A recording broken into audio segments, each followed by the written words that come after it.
Saint Majolus of Cluny was an abbot of Cluny. Early life. Majolus' father was from a wealthy provincial family of Avignon and his name was Fulcher. His mother was named Raymodish. They had two sons, named Majolus and Sinricus. It is not known for sure which was the older, but traditionally the younger sons of noble families were given to the church and the elder sons were made the heirs to the father's estate. Hence, because Majolus became a monk, it is sometimes assumed he is the younger. As a youth, Majolus fled his family's estate near Reet to stay with relatives at Macon due to the Muslim invasions. Both of his parents died while he was young. Lyons and Macon. Majolus studied the liberal arts at Lyon and later became Archdeacon of Macon. His ordination to the priesthood was in Macon. While in Macon he gave classes to a large body of clerks for free, because he wished that the talents God had given him would not go to waste.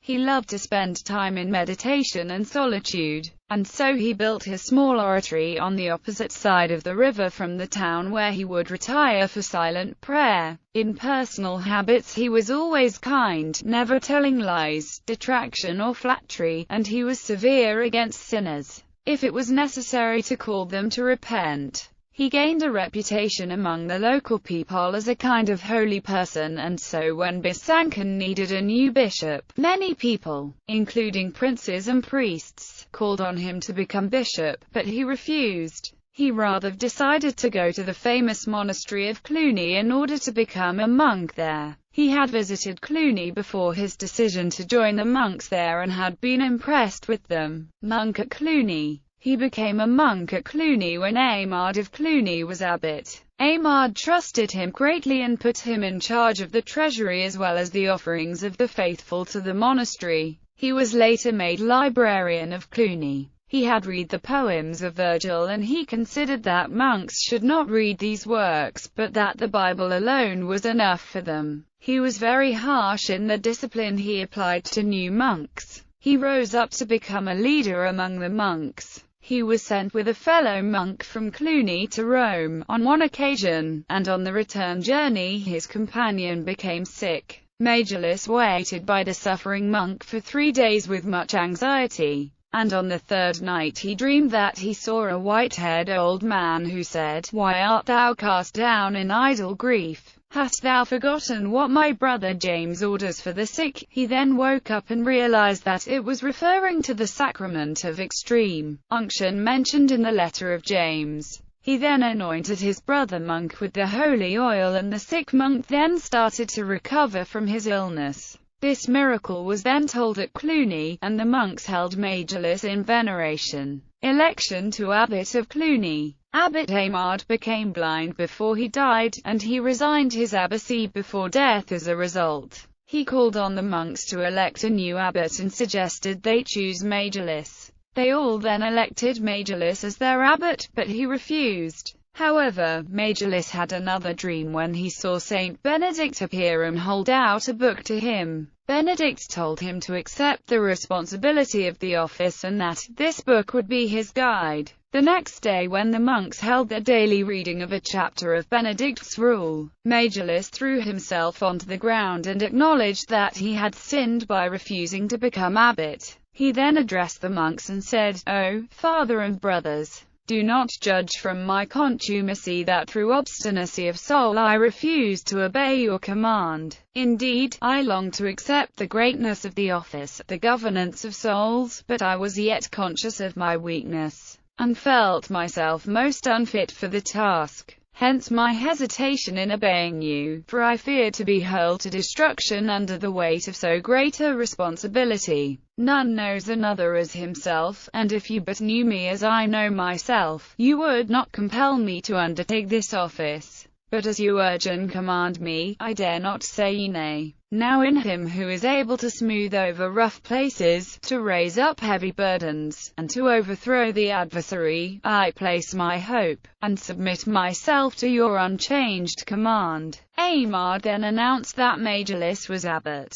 Majolus became coadjutor with Aymard in 954 and full abbot in 956. Majolus a role in contemporary politics. The Holy Roman Emperor Otto I had a very good relationship with Majolus. His wife Adelheid of Burgundy deeply venerated Majolus as a saint. Majolus visited the imperial court in Pavia at the emperor's request, and the emperor shared many secrets with Majolus. Many people who dealt with the emperor tried to seek out Majolus as an intermediary to help them in their relationship with him. Otto I appointed Majolus as abbot of St. Apollinaire near Ravenna and gave gifts to Majolus. He supposedly predicted the emperor's death, when he had a dream seeing a lion in a cage that burst through its chains, and he said that it was a sign that the emperor would die that year. Not long after he had this dream, the emperor died.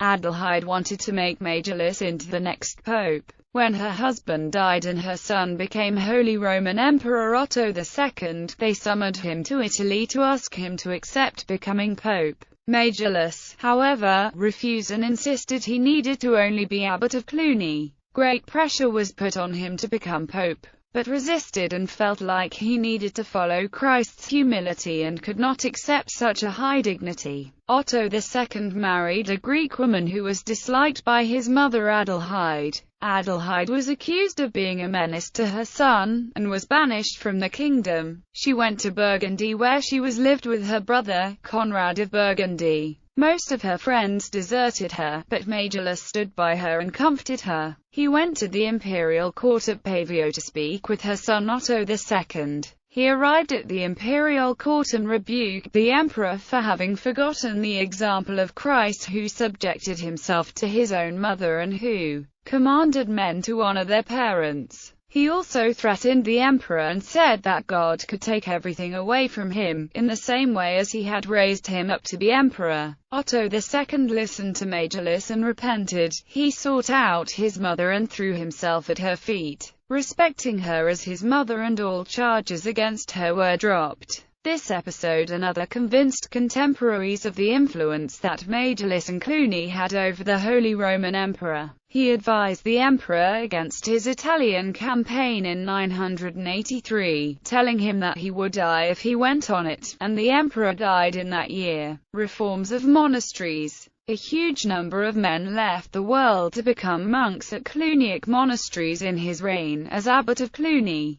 Many monasteries were reformed by his actions, and he brought many monasteries back to observing the rule of Saint Benedict. Many monasteries in the Holy Roman Empire were reformed by him at the request of Otto the Great. The Cluniac reform movement had already begun with Bruno of Cluny at the beginning of the 10th century. But the monasteries reformed by the monks of Cluny during the reigns of Odo and Aimard were still independent monasteries of Cluny. This meant that, after they were reformed, the authority that the Abbot of Cluny had over these monasteries also thereby ended. However, when Majolus was abbot, this changed, and a network of monasteries that were dependent houses under Cluny's leadership began to take shape and would continue to develop under Majolus' successors Odilo and Hugh. At the start of Majolus' reign, only 5 monasteries were under Cluny's jurisdiction, which were Romain Brigier, Caris Locus,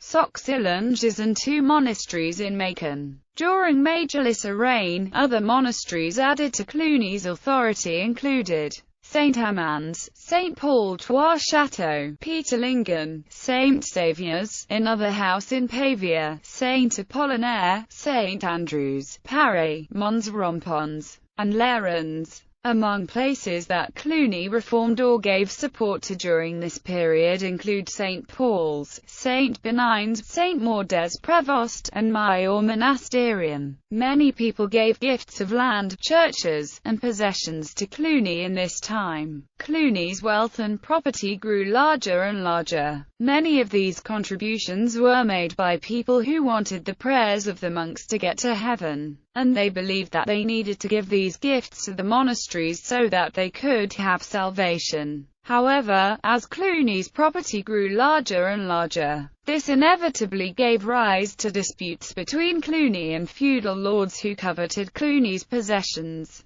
The popes in this time period were strongly supportive to Cluny, and they placed the harsh penalty of excommunication upon anyone who disturbed or usurped Cluny's rights over its own property or monks. Cluny was put under the direct supervision of the papal see and was made independent of the authority of any bishop. The reason the popes were so supportive was because Cluny was heading a reform movement to bring monasteries back to the rule of Saint Benedict, which had been abandoned and corrupted by many monasteries throughout Europe.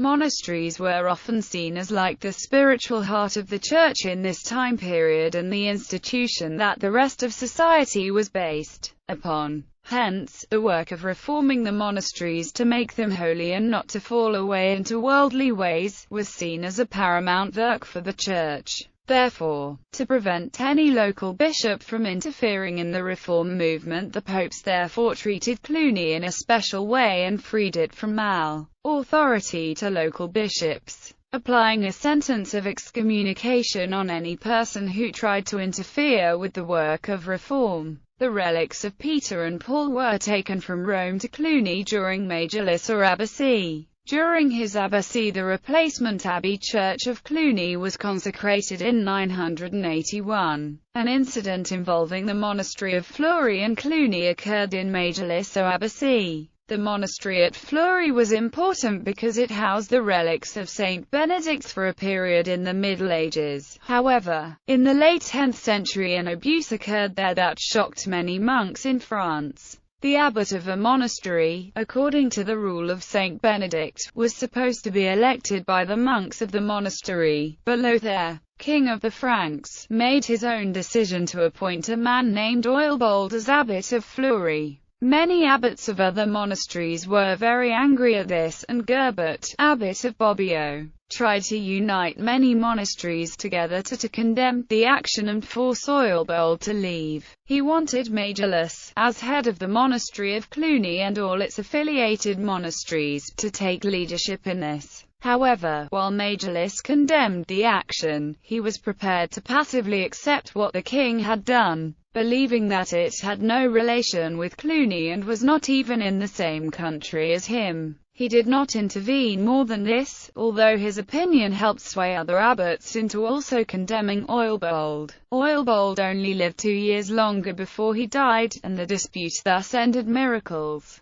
A number of miracles were attributed to Majolus in his lifetime, and he was very greatly revered in his own time as a holy man. He spent much time in prayer and solitude. He rebuked sinners. He disliked public praise and high honors, but he would do much good in secret away from the eyes of the public. Whenever he traveled to Rome, he would stop at every wayside shrine and shed tears as he prayed to the saints to free him from this world and bring him to heaven. Whenever he went on a journey, he would have an open book in his hand, which could be either a spiritual or philosophical work, which he would read as he rode. He had great knowledge of the scriptures and other subjects, but would never show off his knowledge to anyone, and would only speak when asked his opinion on something. He always spoke very briefly. He was not extreme in asceticism. Whenever he sat down at table with the rich or powerful, he would eat the same things they would. He wore decent clothes that were neither too shabby nor too expensive. He drank a little wine. He taught other monks to try to never offend people, and to try to be all things to all people, as Paul taught. He helped beggars. He was said to be a very gentle and kind person. Majolus was said to have cured the sick miraculously, restored sight to the blind. He healed those bitten by serpents, dogs or wolves. He also miraculously rescued people from death by drowning or fire. Among the stories of miracles attributed to him, the following are here related.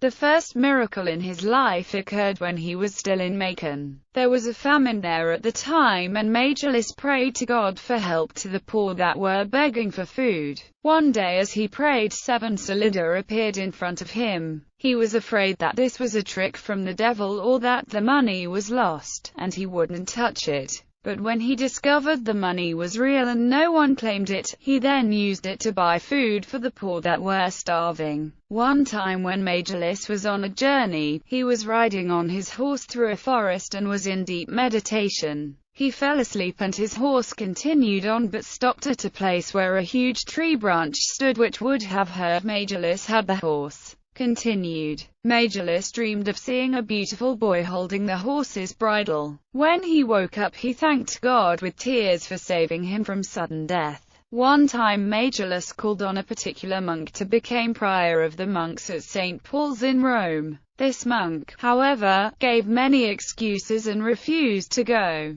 Majolus then decided to go without him, but after he left this monk was sorry for his refusal and chased after Majolus. When he caught up to Majolus, Majolus was on the other side of a river. The monk begged for Majolus a pardon, and Majolus sent a boat to fetch him. When the monk came to the other side, Majolus asked him if he would do penance, and when the monk said, "Yes, sir," Majolus told him to kiss a leper who was standing with them whose face was covered with sores. The monk then obeyed and kissed the leper, and the leprosy disappeared. One time when Majolus was returning from a visit to a monastery in Aquitaine, he decided to visit a monastery along the way and sent a messenger ahead of him to say he was coming. The monks of this monastery were happy that he was coming, but the purveyor of the monastery felt bad because they had run out of fish. However, the purveyor of the monastery told the monks to go down to the river and call on the name of Majolus, and when they did, they caught an enormously large salmon, even though salmon had never before been found in that river. When Majolus was in Pavia, his every movement was always watched, because he had so much influence over the imperial court. Because he didn't want his good deeds to be seen by others, he would only go to church at night in Pavia. However, one time when he was traveling at night to the church his candle went out and Majolus prayed, and the candle started burning again. The water that Majolus used to wash his hands in was said to have healing powers. One time when Majolus was in Val of Arance a band of mendicants ran to him who themselves lived on the morsels that fell from others. One of them was blind and was convinced that if he washed his eyes with water that touched Majolus' hands, then he would be cured of his blindness. Majolus rebuked him and refused, but the man persisted and tried to get such water from Majolus' servants, who did not give him anything. The man persisted and caught hold of Majolus' horse's bridle when Majolus was leaving the town and begged Majolus to bless water he had taken with him in a jar. Majolus was moved by this show of faith and so he blessed the water. The beggar then washed his eyes with the water and received his sight. The same thing happened to a blind boy who received water from Majolus' servants who had taken the water after he washed his hands in him. When Majolus was told about this, however, he ordered that all such water should in the future be poured out and not given to others. An old woman who drank holy water blessed by him recovered from her illness. One time a monk on a journey was dangerously ill and was burning with fever. He was feeling so cold it seemed impossible to warm him. Majolus took off his coat and covered him, and he immediately fell asleep, and when he woke up the fever was entirely gone. Miracles were also said to have occurred at his time after he died. A paralytic was driven in a cart to Majolus' tomb, but along the way each day, his paralysis little by little disappeared. When he was almost finished the journey he arrived at a church dedicated to Majolus, and he gave the cart and the horse to the church as a gift and continued on foot with the oxen being driven in front of him. When he got to Majolus' tomb, he was completely healed and so he gave the oxen and a serf to the service of the tomb. An ignorant old peasant woman once cursed the rays of the sun on a hot day, and she was struck blind as a result. She was healed when she visited Majolus' tomb. Another old woman was told in a vision to give her son to Majolus' service. But she ignored this and thought it impossible that an angel would visit her. However, the boy became sick, and so she took him to monks and offered him to them, and the boy recovered. One time several pilgrims returning from his tomb reached the Loire River, and they could not cross it because the boat was on the other side,